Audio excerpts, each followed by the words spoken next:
Permettez-moi de réagir à la très brillante prestation de notre frère le président William Ruto, qui malheureusement s'est un petit peu déplacé, mais également de notre frère le président Brice Oligui, sur la nécessité d'être unis et les avantages qui en découlent. Je suis un panafricaniste convaincu.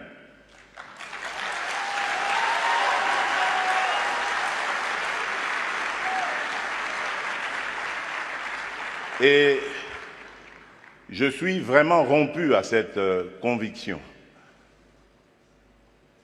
Et lorsque je suis devenu, c'est ça la preuve d'ailleurs, lorsque je suis devenu président de la République, il y a presque 5 ans maintenant,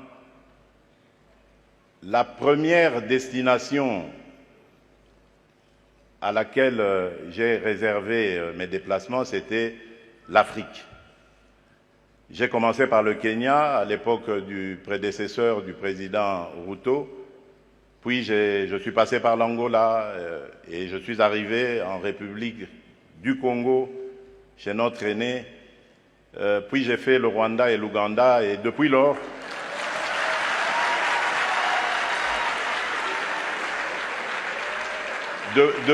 depuis lors, j'ai parcouru et visité tous les 9 pays voisins de la République démocratique du Congo.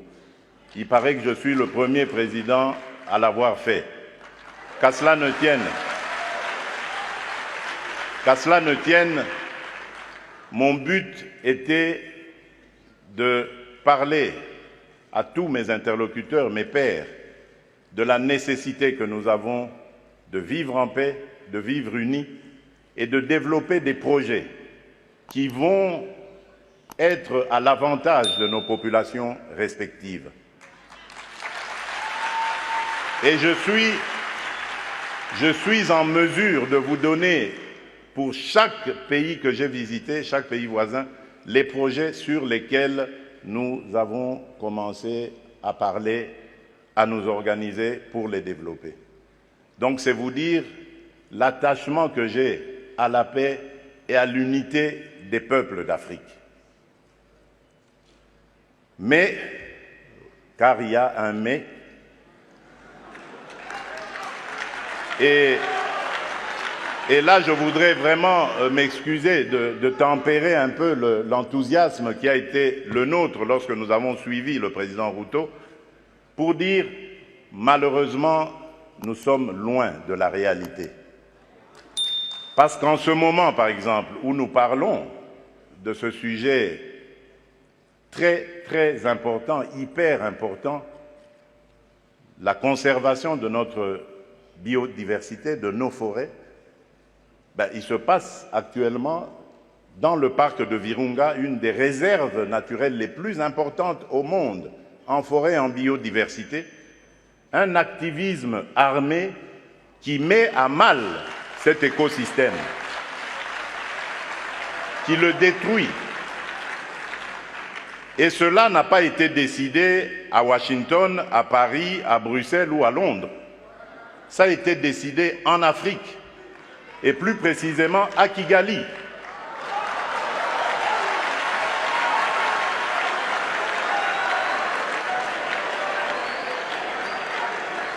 C'est l'œuvre d'un frère africain.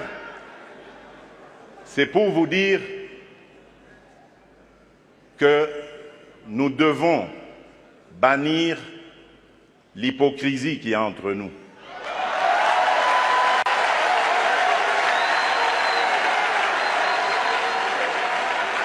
Nous devons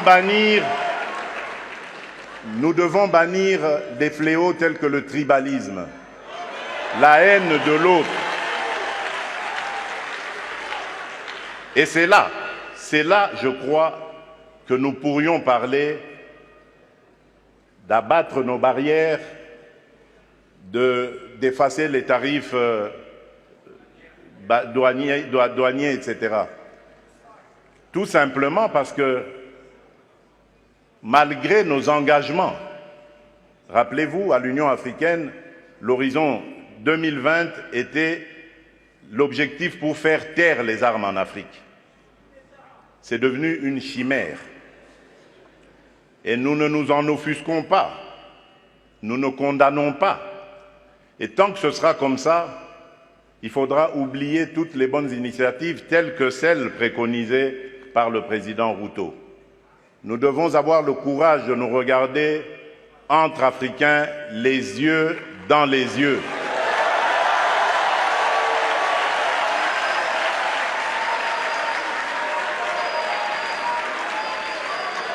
Et nous dire que on ne peut pas s'appeler frère et se poignarder dans le dos en même temps.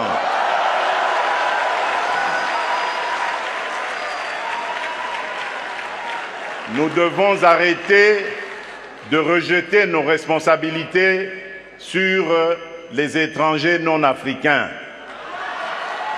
La colonisation, ça fait une soixantaine d'années qu'elle allait terminer en Afrique. Ceux qui nous avaient colonisés, divisés, aujourd'hui ils ont compris le sens de la paix. J'en veux pour preuve la France et l'Allemagne, pour ne citer que ces deux pays, qui étaient les meilleurs ennemis dans le passé et qui sont les meilleurs amis aujourd'hui, le moteur de l'Union européenne. Tant que nous ne réfléchirons pas comme ça, eh bien ces gens-là, ces amis, ces partenaires à qui nous rejetons toujours la faute, ils continueront à nous prendre pour des irresponsables. Ils ne nous respecteront jamais.